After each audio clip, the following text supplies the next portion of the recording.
Assalamualaikum warahmatullahi wabarakatuh. Saya Kusmayanto Kadiman, usia mendekati 70 tahun. Saya sekarang adalah seorang penyintas atau bahkan dengan puji syukur saya mengatakan di ujung akhir dari proses penyembuhan dari kanker paru-paru yang sedang saya alami. Perkenankan saya berbagi cerita bagaimana dari awal saya mendapatkan berita tentang kanker paru-paru yang saya derita ini, kemudian bagaimana saya menghadapinya, dan kemudian bagaimana tindakan-tindakan medik yang saya ikuti beserta pencegahan-pencegahan agar itu tidak terulang kembali dan kesembuhan terus terjadi.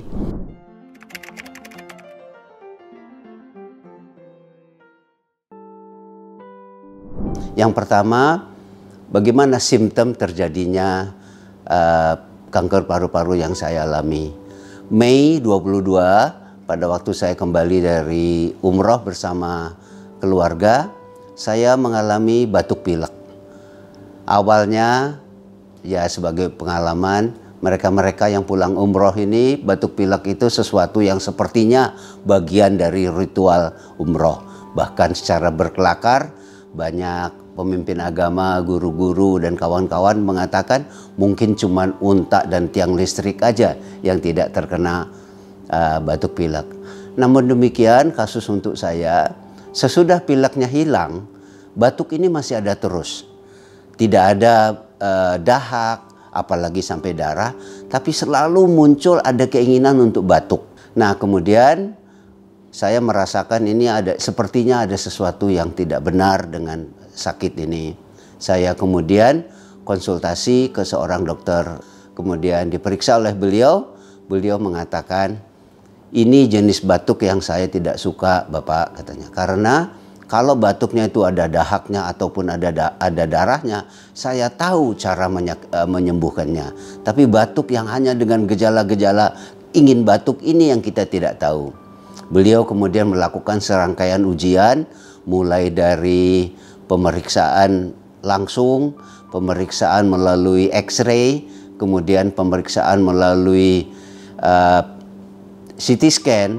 Kemudian beliau mengatakan bahwa diduga kuat bahwa saya mengalami kanker paru-paru. Apa jenisnya, berapa besarnya, di mana lokasinya, belum bisa mengetahui secara detail. Beliau kemudian menyarankan mencari dokter lain supaya ada second opinion. Dari kedua dokter ini kemudian diyakinkan bahwa saya mengalami kanker paru-paru diikuti oleh metastasis di atas kepala, di luar otak. Kedua tim dokter ini kemudian menyarankan bahwa ini perlu ditangani oleh seorang ahli onkologi. Singkat cerita, tim medis melakukan pemeriksaan dari sampel ini dan juga melakukan pemeriksaan uji darah, kemudian ujian-ujian yang lain. Disimpulkan bahwa ada satu jenis obat, ada satu peluang kanker di paru-paru ini tersembuhkan. Nah, jadi itu kesimpulan dari tim dokter.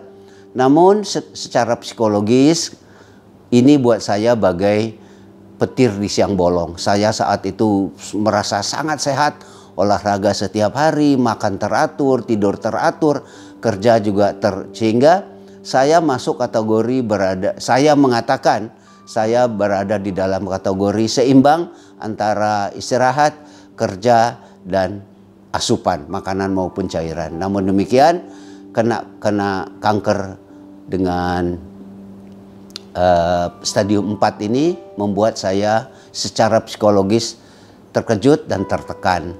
Saya mengambil langkah pertama, konsultasi kepada ahli psikologi. Cukup kira-kira hampir 2 bulan, saya setiap hari berkonsultasi kepada seorang psikolog yang membantu saya betul dari kondisi tertekan, stres akibat vonis ini, sampai saya bisa menerima secara, barangkali saya mengatakan dengan sabar dan bersyukur kepada Allah Maha Kuasa bahwa ya ini adalah yang saya mesti terima apa adanya dan move on. Bagaimana kemudian bisa sembuh. Nah, bersama dengan itu tindakan imunoterapi mulai dilaksanakan. Singkat cerita, tanpa memperpanjang lagi, 7 kali imunoterapi dilakukan, berat badan saya sudah mendekati ke arah normal. Berat badan saya sudah bisa melebihi 71 kg, tidur sudah lebih enak, kemudian olahraga gerak badan juga sudah mulai lebih baik. Dilakukanlah serangkaian tes, yaitu menggunakan PET scan dan juga MRI. Kedua tim dokter yang menangani metastasis di kepala dan juga paru-paru mengatakan banyak kemajuan. Bahkan yang di paru-paru dikatakan bahwa sudah mendekati status clean dari 7 kali imunoterapi. Namun yang di kepala masih ada sisa mendekati 30%, namun kondisinya stabil. Sesudah pemeriksaan dengan tim dokter, saya memasuki tahap kedua untuk imunoterapi dengan obat yang sama. Sudah saya lewati 4 kali dan PET scan yang terakhir mengatakan paru-paru saya alhamdulillah sudah dinyatakan bersih atau clean dalam istilah mediknya. Nah, proses metastasis di kepala masih terus berlanjut. Demikian singkat cerita, jadi puji syukur. Dengan bangga saya mengatakan Allah memberi saya kemudahan. Saya sudah melewati masa kritis, sekarang masa penyembuhan untuk menuju badan yang lebih sehat, lebih kuat.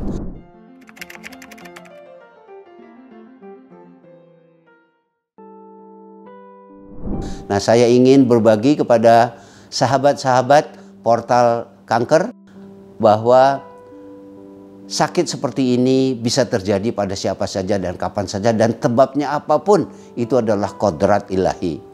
Kita tidak perlu takut, kita tidak perlu khawatir, pasti ada perasaan-perasaan tidak enak secara psikologis, namun hal ini bisa diatasi dengan silaturahmi keluarga, konsultasi kepada para ahli seperti yang dicontohkan pada saya. Saya konsultasi bukan hanya kepada ahli-ahli medik, saya juga konsultasi kepada psikolog. Semua banyak membantu dalam proses penanganan ini. Yang pertama adalah tentu dekatkan diri kepada Tuhan.